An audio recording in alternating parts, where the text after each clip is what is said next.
Assalamualaikum warahmatullahi wabarakatuh. Waalaikumsalam warahmatullahi wabarakatuh. Gimana kabarnya hari ini? Baik. Alhamdulillah baik. Nah, hari ini di kelas 7 saya absen dulu. Ya. Ahmad Ridwan. Sakit. Suratnya ada? Ada. Donis. Ahmad Zaki. Amei. Amin. Anissa. Bima. Diana. Dimas. Dinda. Dini. Ewaldo. Ewaldo nggak pernah. Gracia. Ivan. Ivan. Sakit? Ada suratnya? Relvan. Farel. Garso. Fikri. Garso. Ibnu. Nadi. Nadia. Haji Buddha. Ridho Gede. Ridho Wairul. Ridho Siska. Wahyu. Ardea. Oke. Semoga teman-teman kita yang sakit segera diberi kesehatan. Oke, hari ini kita akan mempelajari materi yang mungkin dulu kalian pernah mendengar, berpikir komputasional. Mungkin di buku LKS kalian ada di informatika. Nah, sebenarnya berpikir komputasional itu apa? Nah, kita akan mempelajari itu. Mungkin ini adalah sebuah bahasan baru bagi kalian karena dulu di SD belum tahu apa itu berpikir komputasional itu apa. Akan belajar apa saja. Nah, yang pertama tujuan pembelajaran kali ini kita ada 6, banyak ya Bu? Banyak. Yang pertama kita akan bisa atau kalian akan bisa menjelaskan konsep berpikir komputasional dan keterkaitannya dengan pemecahan masalah berbasis komputer. Kedua, mengidentifikasi masalah kompleks dan memecahkannya menjadi bagian-bagian yang kecil atau dekomposisi secara terstruktur. Yang ketiga, menganalisis data dan menemukan keteraturan atau pola yang berguna atau pattern recognition. Yang keempat, melakukan abstraksi dengan memilah informasi penting dan membuang detail yang tidak relevan. Yang kelima, menyusun algoritma solusi secara sistematis menggunakan pseudobot atau diagram alir. Atau kita nanti bisa langsung algoritma itu seperti apa, langkah-langkah algoritma seperti apa di kehidupan kalian sehari-hari. Kemudian yang keenam, kita akan melakukan refleksi bersama dari proses berpikir dan mengevaluasi efektivitas pembelajaran kita yang akan saya gunakan. Pembelajaran kita medianya yaitu menggunakan games. Kita akan menggunakan games. Nah, saya yakin kalian akan bisa mengikuti pembelajaran hari ini dengan sangat baik dan optimal. Ya, saya butuh kerjasamanya untuk kalian bisa menggunakan semua sarana prasarana di sini dengan sebaik-baiknya. Nah, kita juga ada kesepakatan kelas atau kita sekarang di lab komputer. Nah, yang pertama ada apa? Yang kedua, Keterlibatan selama pembelajaran. yang ketiga, Berkoordinasi dengan baik dan sopan. Oke, ketercapaian itu seperti apa? Nanti kita ukur bersama-sama. Kira-kira berapa persen? Oke. Nah, sebelum kita masuk ke materi kita yang sangat excited saya akan berikan ke kalian, kita akan SBT dulu. Jualnya nggak usah sulit-sulit. Nah, sekarang kita SBT dulu, istilahnya kita menghibur diri dulu.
tapi katanya pernah. Oke. Gracia pernah dengar, tapi belum tahu itu apa. Nah, jadi kita akan belajar bersama. Boleh, silahkan dicari juga di Google sambil saya menanyakan apa itu bimbingan komputasional. Silahkan dicari dulu. Terus saya butuh contohnya. Siapa tadi? Namanya siapa? Nadia. Nadia apa Nadia? Menurut kamu bimbingan komputasional itu apa? Bimbingan komputasional adalah suatu pendekatan pemecahan masalah yang menggunakan ponsel dan ilmu komputer.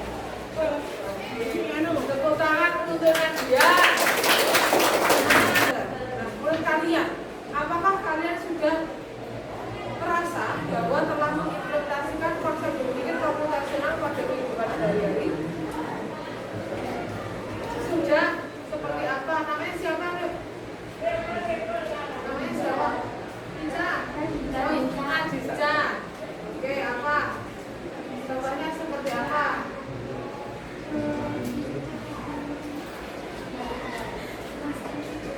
Oke, memasak nasi goreng. Terus apa lagi? Namanya siapa, Le? Bapak Fikri, apa? Mencuci pakaian. Terus apa lagi? Mencari barang hilang. Gracia, oke, mencari barang hilang. Gimana? Apa? Bermain Lego. Apa? Merencanakan liburan. Mengatur keuangan bulanan. Mengerjakan soal matematika. Apa lagi, Nadia? Mengatur keuangan bulanan. Mengatur keuangan bulanan. Tepuk tangan untuk teman-teman. Semua itu benar. Karena pada dasarnya komputer itu malah yang meniru konsep berpikirnya manusia. Akan melakukan sebuah pengamatan atau sebuah praktek untuk sebenarnya berpikir komputasional itu ada apa saja, konsep berpikirnya ada berapa, akan kita bagi kelompok. Di kelas ini menjadi 4 kelompok. Saya akan membaginya sesuai dengan garis di komputer yang sudah kalian buat. Nah, untuk kelompok 1 bagian sana, silahkan dipilih 2 anak, 2 komputer untuk mengakses. Ditulis 1.my.apa.site.monitor dari komposisi. Ditulis.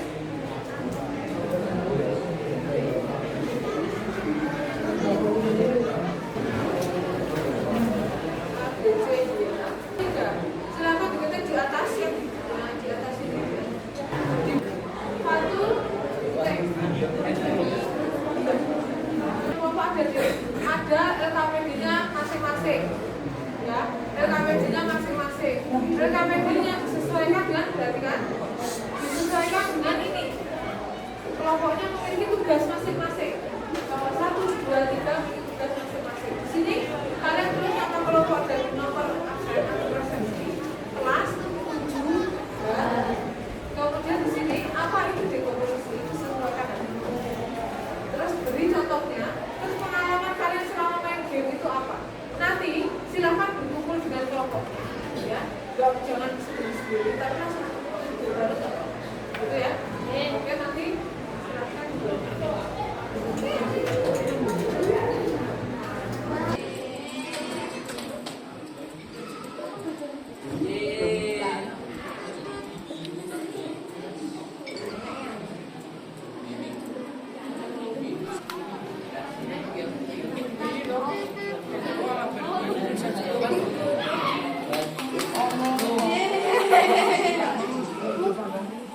Bintang.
Apa ini?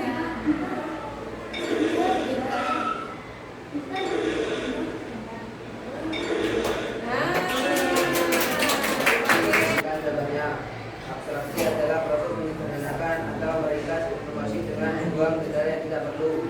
Contoh, saat menggunakan aplikasi perpesanan instan seperti WhatsApp. Dua, Ceritanya mudah ya. Nah, Fikri mengelompokkan mana yang lingkaran, mana yang segitiga, mana yang persegi. Nah, ini namanya mengelompokkan.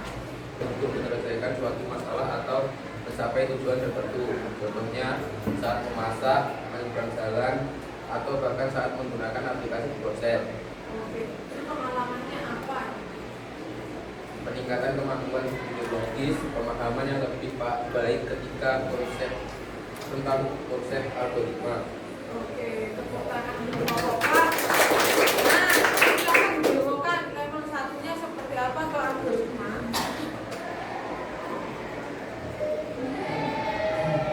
Berarti kan berbeda-beda ini gamenya ya. Nah, ini adalah temanya adalah memasak mie instan, ini level 1. Nah, ada yang memilih langkah-langkahnya dimasukkan ke sini.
Selamat juga tepuk tangan untuk Bapak.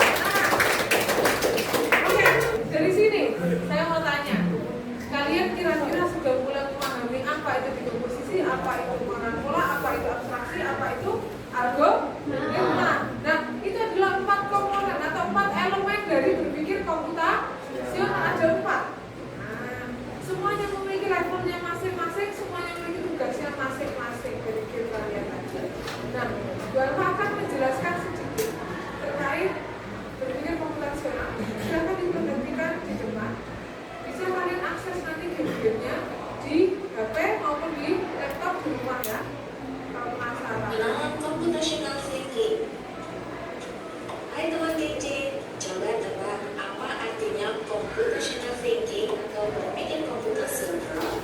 Adakah yang Apakah seluruh permasalahan di kehidupan kita itu perlu yang namanya semua 4 elemen algoritma?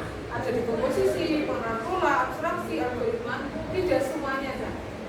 Tidak semuanya anak-anak. Jadi bisa kalian sesuaikan dengan kompleksitas atau kerumitan sebuah masalah itu. Bisa dipahami? Nah, kalian bisa mempelajari game-game ini. Nanti akan Bapak kirimkan di WA di WA grup kelas. Bisa dimainkan di HP. Kemudian untuk media pembelajaran ini atau YouTube ini nanti juga saya share ke grup WA kelas. Kemudian saya akan coba tanya, sebelumnya kalian pernah tidak merasa pembelajaran kita atau pembelajaran kalian selama ini menggunakan game seperti hari ini? Belum pernah merasakan? Belum. Saya mau tanya lagi. Menurut kalian, ya, menurut kalian, apakah tujuan pembelajaran di 6 yang kita buat hari ini atau saya sampaikan tadi, apakah sudah terlaksana semua? Sudah melakukan 6 tujuan pembelajaran ini sudah tercapai dari poin 1 sampai poin 6 semua sudah kalian laksanakan di pembelajaran hari ini.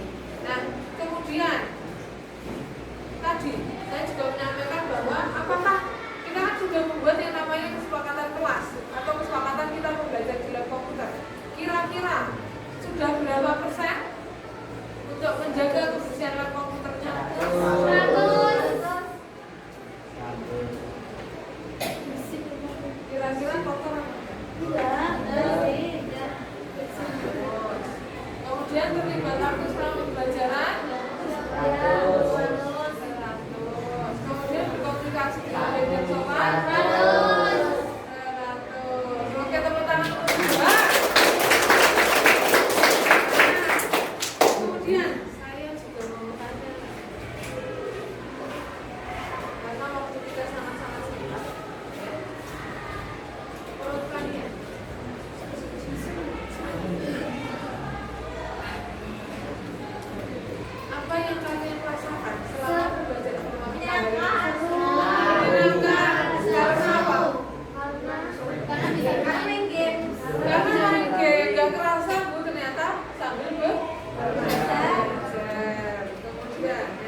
berdasarkan teori, tapi kalian langsung berikan contohnya, ya, betul?